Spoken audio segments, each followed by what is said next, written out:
Hello, welcome to RevelatorAlf. So in this video I'm on the Triumph Explorer XCa 2017 model, 1215cc, and I'm going to give you the 5 worst things about it.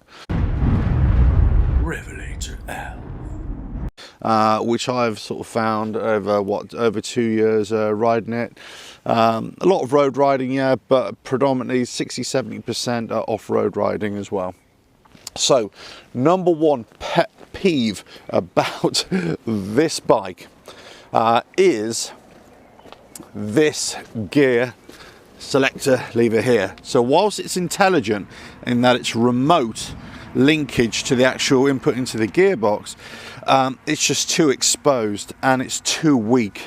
So the slightest little touch it can break.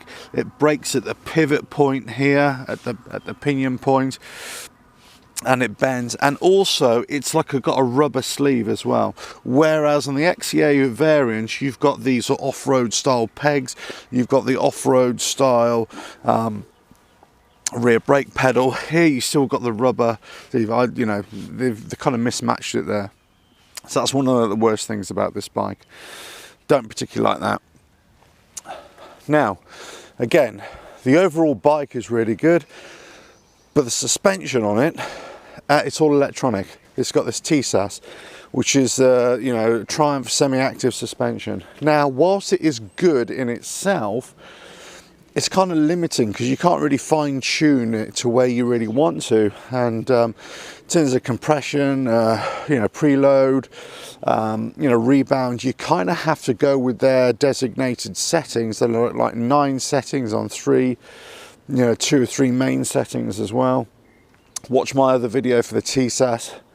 Whilst it's functioning, and for 99% of the riders it's absolutely fine, when you want to start really fine-tuning something for, let's say, off-road riding or road riding, or if you want to go heavy and you're on a big tour, that's sometimes where it sort of lacks a little bit.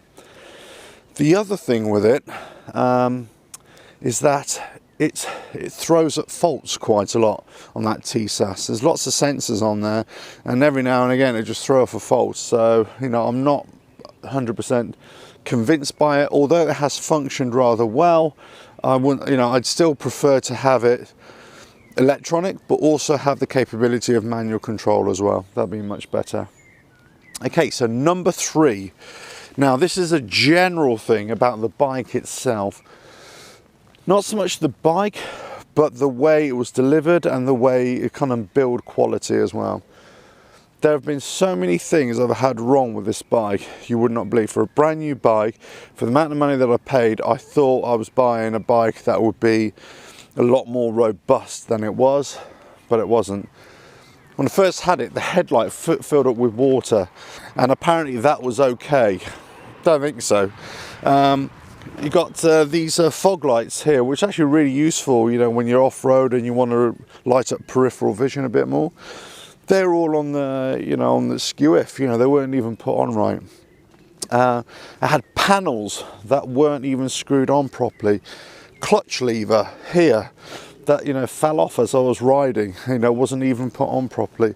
As I say, gear lever pedals that always break in bad design. But one of my biggest pet hates about this bike is the amount of sensors and electronics that just keep on failing. And whilst they've been fixed, I've had to take it into the dealership so many times for them to check it over, reset it. It's just a pain in the arse. So whilst the electronics on it is good, it just keeps on throwing up errors. So I'm not really that happy with it in those terms. Okay, number 4 pet peeve about this bike, and I say I can't really blame the bike, I've got to blame the design and the overall design of the bike. It's just too heavy for especially off-road riding. Now you could say the same about all adventure bikes, and I know that, and watch a lot of my videos, I will talk about that as well. But it just seems to be a bit too top heavy for the bike. Whilst it is narrow, which is a good thing, It's still a wide bike, it's still a big heavy bike, but it is heavy and it's top heavy as well. So when you're going off-road on ruts, and let's say you had to put your foot down, you can easily lose your balance, and the weight of the bike, because it's top heavy as well, it will drop over as well. So, you know, it's a very capable bike, both on-road and off-road, but you just really have to watch that weight and the weight isn't low enough on the bike sometimes. And you know, for a big heavy bike, you want the weight a lot lower, and that's where there's a bit of a conflict. Is it a road bike? Is it off-road bike? You know, that kind of thing.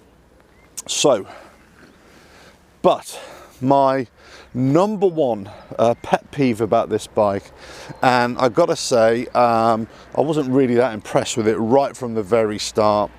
And it's a very small thing, but it's a big thing in terms of what I thought, was these things here. Now, for me, you know, coming from the off-road world, as a standard bike, what I would want is a bike that's actually got the ability to protect the brake levers, clutch levers, and all, you know, the hand guards, and protect the clutch lever, brake levers, protect your hands, deflect the wind, that kind of thing. But they don't. They actually are pretty crappy in all respects. You know, in the winter, they're just a nightmare. They don't do anything. Yeah, you got the heated grips, but it's on the outside of your hands. That's where you really feel it. It's just plastic. It's just hard plastic. That's all it is. There isn't any metal there to actually stop an impact.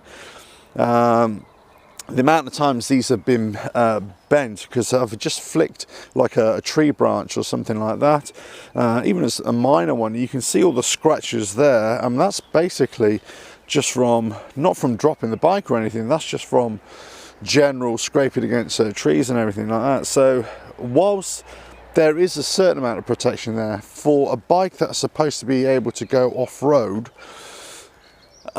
it hasn't been very good. And in lots of little design points on this bike aren't that great. Let's say this extra package for the boxes here. Now, you can get the Triumph boxes, the plastic boxes, which actually hug the frame a little bit more. But on the left-hand side here, you'll see, there's a big cutout really with one of the boxes to accommodate getting close to the exhaust, which kind of defeats the purpose. But look at the width of those boxes on that bike. You know, these are the alternative, you know, hard case boxes, which are great because they're top loaded and everything, but they make the bike really wide. So whilst there are some great features, sometimes you think, well, they don't really work, or they don't really fit that well. But as I say, overall, sometimes you thought the build quality hasn't been that great. It's constantly throwing up error codes and sensors, and some of the design features weren't that great on this bike. But you know, I suppose you can't have everything. But those are my top 5 irks really about this bike.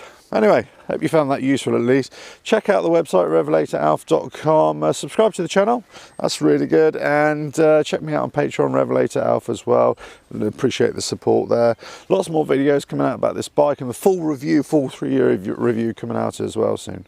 So check the channel for that. Right, catch you on the next one. Ta-da now. RevelatorAlf.